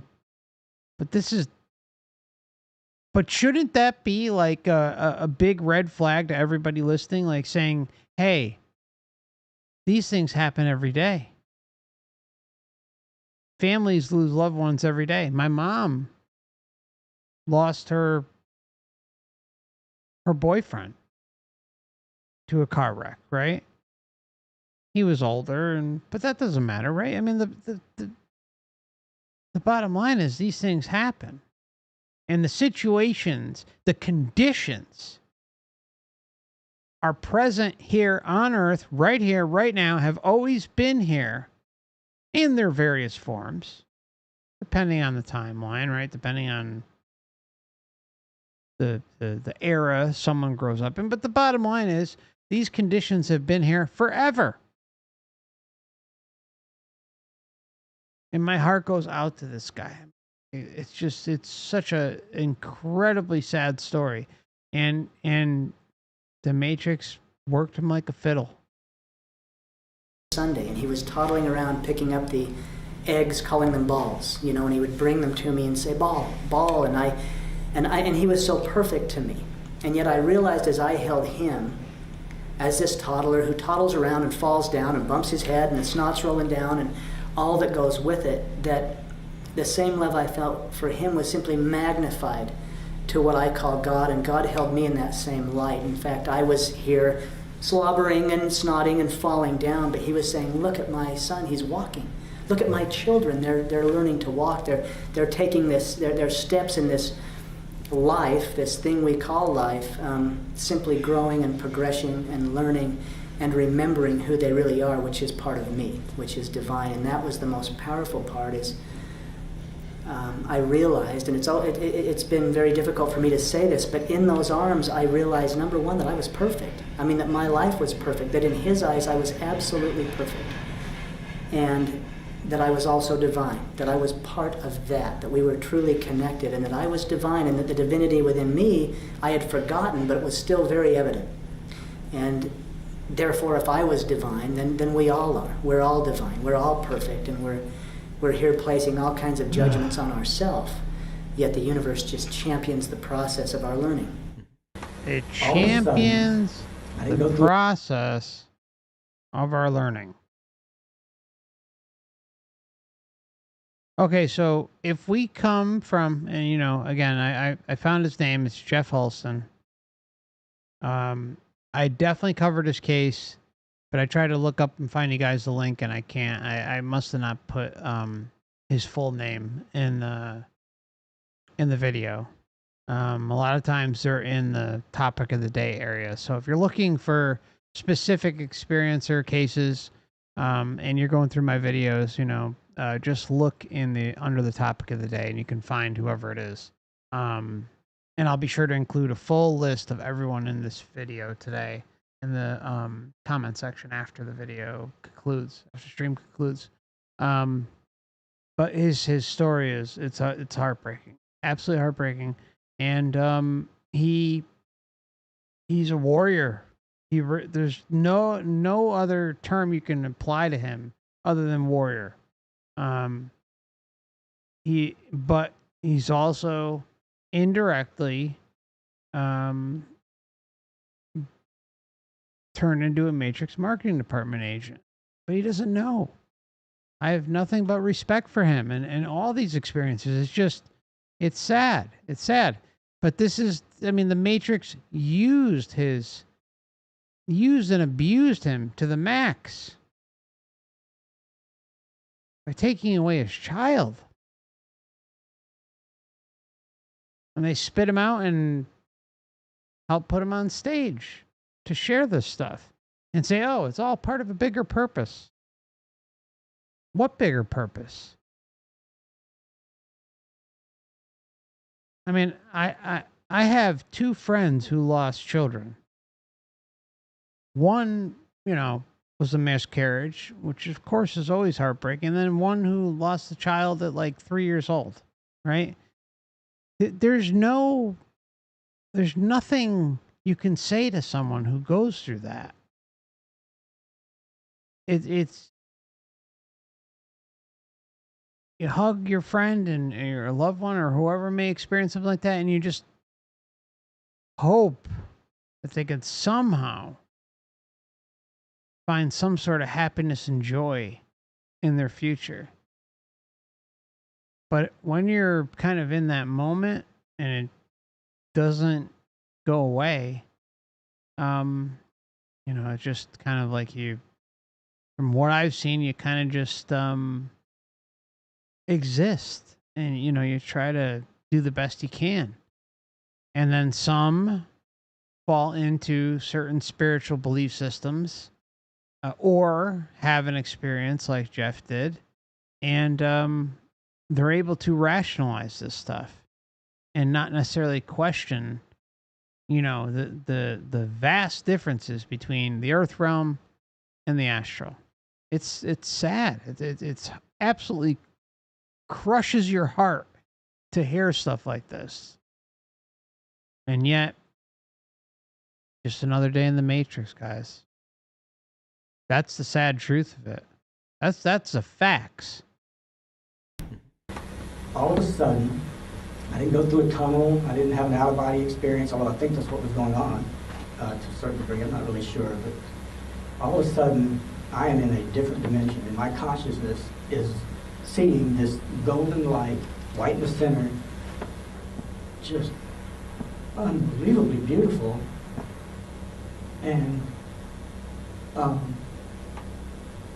the golden light was coming off in streams in all directions, just like pinnacles, icicle type points to them, and recreating themselves, and it was just pulsating.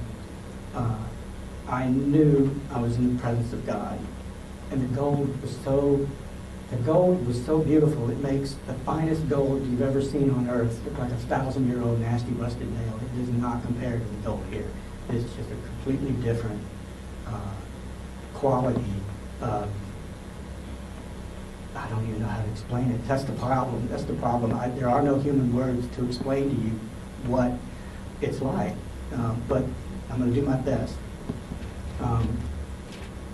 I was being communicated to, not with words, but with waves of emotional, energetic energy that had, I sensed the power. First of all, the love was unconditional. I cannot stress that enough. And I say that, and I don't mean to offend anyone who has a deep belief in the Christian religion, but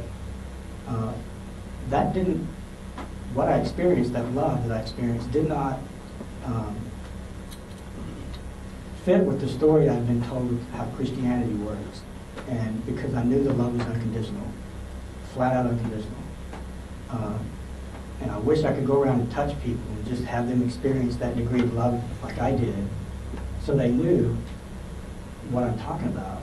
And sometimes people get offended when I tell them that. That is not my intent to offend anyone or begrudge anybody's religion, because that's not what I'm trying to do. I'm just trying to express to you what I experienced. And so the love felt like I was the last newborn child to be born that's ever lived or ever will live again in the entire history of the universe, being hugged, loved, cradled, and cherished by every mother that had ever lived before that. Imagine what that must be like. You mothers in here know what that felt like when you held your first baby for the first time. There we go. Imagine on the scale I just told you. And then realize that is nowhere near good enough to explain what happened. It's nowhere near good enough to explain what happened. Just what we were talking about earlier. This is from the male perspective. A male who, doesn't give birth. At least I hope not. These days, you never know. But, you get what I'm saying. It's like, again, like they can't put it into perspective to people, except say, oh, well, multiply it times 1,000, 100,000, million, whatever, right? It's so profound an experience that when you listen to these cases, you understand how they get to where they are. But they're unknowingly accomplices to further the system to those who may be asking bigger questions and not just blindly accepting the bill of goods that is being sold here, right? And then depending on the soup de jour, like maybe you'll listen to them from a Christian perspective, Buddhist perspective, Gnostic perspective, Hindu perspective, and on and on and on and on, right? You pick it, right? It's just how the Matrix can customize to you. And they use a certain percentage of vessels out there, and it's all set up in the pre-birth planning phase that these events will occur, aka the NDE, right? The traumatic experience. And then lo and behold, they end up coming back and sharing their experience and furthering the bidding of this system unknowingly. So you can't blame them. You can't be upset with them. You can't. I mean, it just is what it is. That is nowhere near good enough to explain what happened. It was trillions and trillions of times infinitely more special than that. And I had no idea that I was that loved. And I know it's the same for each and every one of you. That's the unconditional love that was flooding through me. And if the light, I know this, that God was a being of light, pure consciousness. I don't know how to explain it all. I was just there trying to understand the power of everything that was going on. But if a being of light could do backflips with extreme joy and saying, wahoo, yes, he's home, let's have a party, that God was thrilled to see me again. Absolutely mind-bogglingly thrilled that I was there again. And it's going to be the same way for you when you go home. Speaking of home, I knew I was home. There was this energetic information of feeling like I was home, like I had never had anywhere here or ever will. I was my source of origin, my point of creation. I knew I was in the presence of my Creator. I knew I am far more special than I had no idea that, and we're all that way. It's the same for everybody. And some people don't like hearing this, but I think everybody gets in. There was no sense of gender when I was in the light. It was just this exquisitely beautiful being of light with profound unconditional love. And the power of that love was absolutely immense. And my best analogy for that is, and I said 3 words. I remember saying, because I was just in dumbfounded, flabbergasted awe, just extreme awe. Oh my goodness. I mean, I was like, I didn't know what else, it just came out, you know. It was just a reaction to what I was seeing, of just pure. Don't exhume my gender. Pure awe. And the instant the word goodness came out of my mind, or mouth, or what, I don't know, I suddenly knew goodness was a tangible, real thing with its own energy wave of frequency, and it was powerful too. But yet love was the most powerful. And then I understood all of a sudden there was this hierarchical aspect going with love being by far the most powerful thing that has ever existed here, ever will exist. It's infinitely powerful. And then all of a sudden, after I said goodness, I experienced that, what that's like, and then I had joy, bliss, ecstasy, any kind of positive emotional experience you can think of to the extreme. To the point I thought I was just going to explode. I was just overwhelmed with wham, wham, wham, joy, bliss, ecstasy. Oh, wow. It was just one after the other. You're precious. The peace that I experienced on the other side is profound peace. I know what holiness feels like. I felt that. That's not just a word. It's a real experience that you will have again when you go home. But remember, everything I say happens in timelessness, so there's no order of events for me, and there's no language to communicate it. But I touched this thing with my being, and I felt it was living. It was like the living God was in it. And as I did that, I heard my name called from deep inside of me. And I knew instantaneously that I was in the presence of God, but not God like I'd ever conceived of before. And it was a voice, but it had no gender, and it had no sound, and it had no language, but it communicated to me directly in the depth of my being. And when my name was called, I knew that God was absolutely present to me, next to me, but I could see everything, but not God. And the voice called my name, and it was the name of my creation. It was the name given to me to make me exist. It wasn't just Peter, it was the ground of my being, as Paul Tillich said. The ground and the essence of my being. And I was infilled with beauty and love and hope and truth and life and joy, but it was all one thing. But also simultaneously to that infilling and knowing that I was in the presence of God, all of my experiences rushed up too. And all of the pain that I'd caused everyone in my entire life came with it. And God said to me, I know everything about you, and there is nothing hidden. Yeah, you bet. In that knowing that I was known, I know everything about you. Nothing is hidden. Yeah, because like we talked about at the beginning of the stream, early in the stream, you know, every single moment of every single day from cradle to grave is recorded. And the life review proves it. Hands down. Simple, 100% factual. We all fall under that category. Right?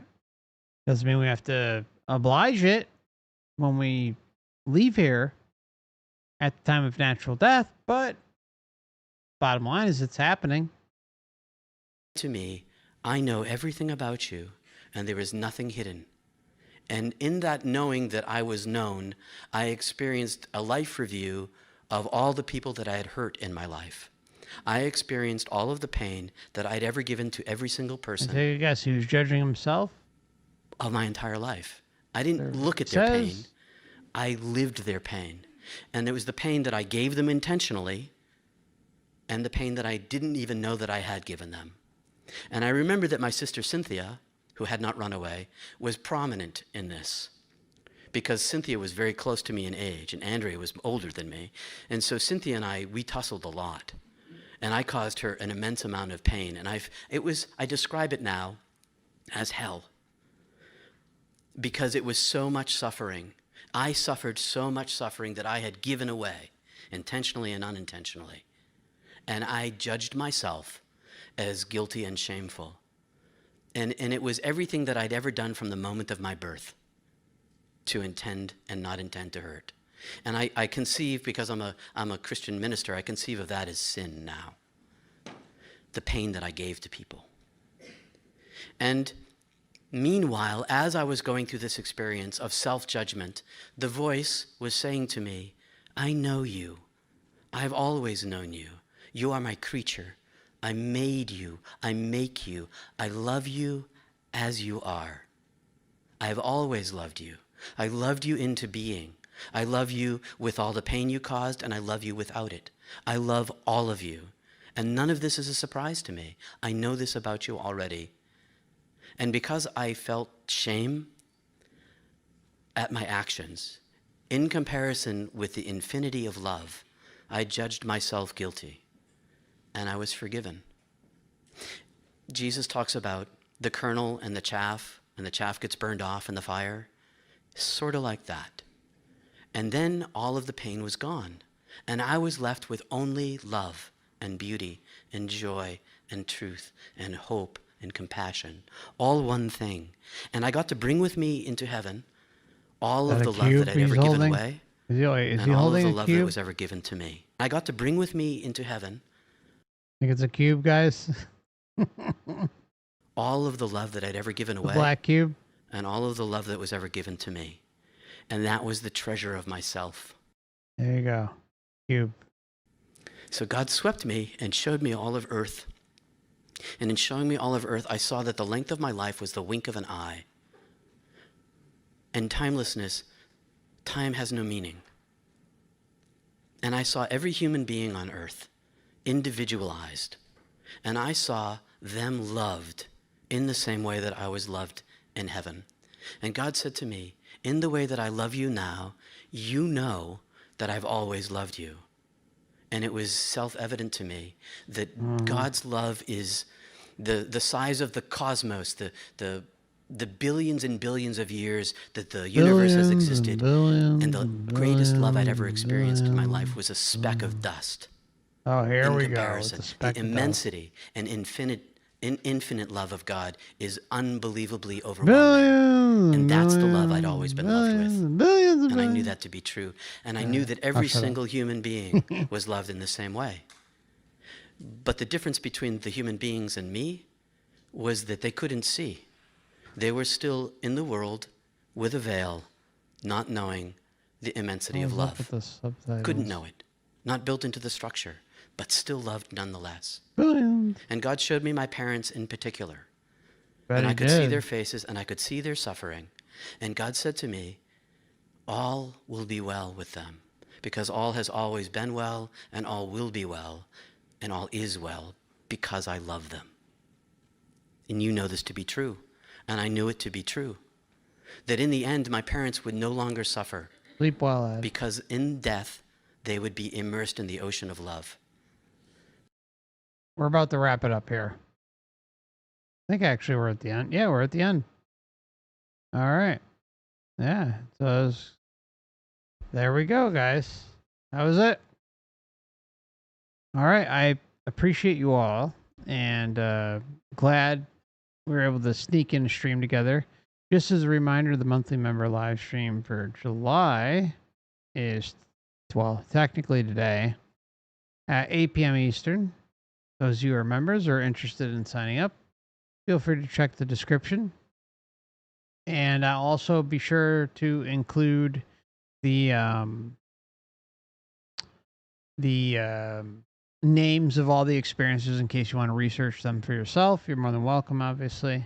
But this was volume 4 or 5 of the Love Bomb Deception. I think it was 5. And yeah, thank you so much. It's really awesome seeing you. I'm going to really try my best to do more live streams. I may just do some, hello BS sessions, just checking in with everybody from my phone once in a while, more often. But thank you so much. You all hang in there, and it's great seeing you. And thank you for tuning in tonight. And I hope this information has been helpful to some extent on your journey. And remember, sovereignty, intention, non-interference, and the creation of your own realm. Don't give into their bullshit. That's all. That's it. And let's see what happens, right, my friends? That's all. That's all we can do. I'm not going to sit here like all the other assholes on the internet and say, oh, well, this is the answer. This is what you got to do. I'm giving you what I feel is the answer. And I feel pretty damn strongly about it, considering the evidence of the hellscape that we're in this realm, right?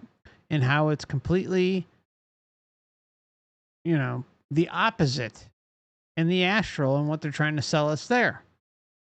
I mean, it makes sense that each realm works off one another, right?